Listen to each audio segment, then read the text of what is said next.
Hello guys, welcome back to Tanu entertainment channel. ಇವತ್ತು ನಾನು tomato soup ಹೇಗೆ ಮಾಡಿದೆ ಅಂತ ನಿಮ್ಮ ಜೊತೆ ಶೇರ್ ಮಾಡ್ಕೊತೀನಿ. ಅದಕ್ಕೊಂದು ಬಾಣಲಿನ ಇಟ್ಟು 1 ಸ್ಪೂನಷ್ಟು ಎಣ್ಣೆ ಮತ್ತು 1 ಸ್ಪೂನಷ್ಟು ತುಪ್ಪನ ಹಾಕ್ಕೊಂಡಿದ್ದೀನಿ. ಇದಕ್ಕೆ ಬದಲಾಗಿ ನಾವು ಬೆಣ್ಣೆ ಯೂಸ್ ಮಾಡ್ಬೋದು. ಅದು ಬಿಸಿ ಆದಮೇಲೆ ಒಂದು ಬೇಲಿವ್ ಅಂದರೆ ಒಂದು ಪಲಾವ್ ಎಲೆ, 1 ಚಮಚಷ್ಟು ಜೀರಿಗೆ, 1 ಚಮಚಷ್ಟು ಮೆಣಸು, 5 ಹಸಿರು ಮೆಣಸಿನ್ಕಾಯಿ, 1 ಈರುಳ್ಳಿ ಮತ್ತು 4 ಹೆಸರು ಬೆಳ್ಳುಳ್ಳಿ, 1/4 ಇಂಚಷ್ಟು ಶುಂಠಿ. ನಾನು ಶುಂಠಿ ಬೆಳ್ಳುಳ್ಳಿ ಹಾಕೋದು ಮರ್ತೋಗಿದ್ದೀನಿ, ಅದಕ್ಕೆ ನೀವು ಆ್ಯಡ್ ಮಾಡ್ಕೊಳ್ಳಿ.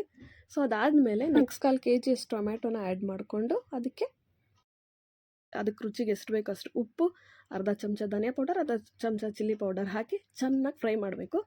ಟೊಮೆಟೊ ಎಲ್ಲ ಸ್ಮ್ಯಾಶ್ ಆಯಿತು ಅಂತ ಗೊತ್ತಾದಮೇಲೆ ಸ್ಟವ್ ಆಫ್ ಮಾಡಿಬಿಟ್ಟು ತಣ್ಣಗಾಗಕ್ಕೆ ಬಿಟ್ಬಿಡಬೇಕು. ತಣ್ಣಗಾದಮೇಲೆ ಈ ಥರ ಇದು ಪಲಾವ್ ಎಲೆ ಏನು ಹಾಕಿದ್ವಿ ಅದನ್ನು ತೆಗೆದು ಬಿಸಾಕ್ಬಿಟ್ಟು ಸ್ವಲ್ಪ ಕೊತ್ತಂಬರಿ ಸೊಪ್ಪನ್ನು ಹಾಕ್ಕೊಂಡು ತುಂಬ ಅಂದರೆ ತುಂಬ ನೈಸಾಗಿ ಪೇಸ್ಟ್ ಮಾಡಿಕೊಂಡು ರುಬ್ಕೊಂಡು ಬರಬೇಕು.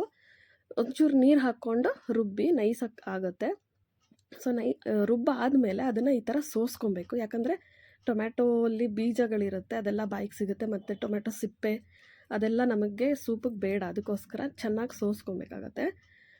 ಆದಮೇಲೆ ಅದು ಥಿಕ್ಕಾಗಿರುತ್ತೆ, ಬಟ್ ನಮಗೆ ಥಿಕ್ಕಾಗಿ ಸೂಪ್ ಇರಲ್ಲ. ಅದಕ್ಕೋಸ್ಕರ ಮತ್ತೆ ಸ್ಟವ್ ಮೇಲೆ ಇಟ್ಕೊಂಡು ಲೋ ಫ್ಲೇಮಲ್ಲಿ ಇಟ್ಕೊಂಡು ನೀರು ನಮಗೆ ಎಷ್ಟು ಬೇಕಾಗುತ್ತೆ ನೋಡಿ, ಕನ್ಸಿಸ್ಟೆನ್ಸಿ ಎಷ್ಟು ಬೇಕಾಗುತ್ತೆ ಅಷ್ಟನ್ನು ನಾವು ನೀರು ಹಾಕ್ಕೊಂಡು ಮಿಕ್ಸ್ ಮಾಡಬೇಕು. ಸಾಲ್ಟ್ ಇದೆಯಾ ಅಂತ ಚೆಕ್ ಮಾಡ್ಕೊಂಡು ನೀವು ಉಪ್ಪು ಬೇಕಾದರೆ ಸೇರಿಸ್ಕೊಬೋದು.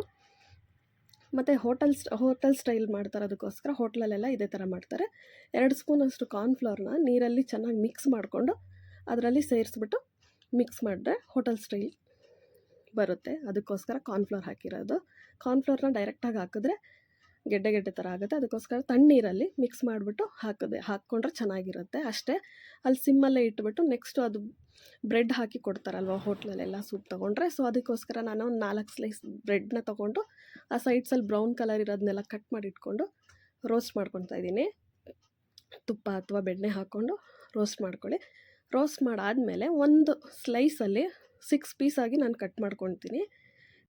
ಮತ್ತು ಸ್ಟವ್ ಆಫ್ ಮಾಡಬೇಕಾದ್ರೆ 1 ಸ್ಪೂನ್ ಸಕ್ಕರೆನ ಹಾಕ್ಕೊಂಡು ಮಿಕ್ಸ್ ಮಾಡಿದ್ರೆ ನಮ್ಮ ಸೂಪ್ ರೆಡಿ ಆಗುತ್ತೆ.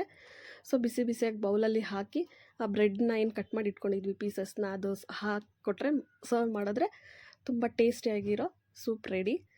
ಇಷ್ಟೊತ್ತು ವೀಡಿಯೋ ನೋಡಿದ್ದಕ್ಕೆ thank you so much. Next ವೀಡಿಯೋಲಿ ಸಿಗ್ತೀನಿ. Bye guys.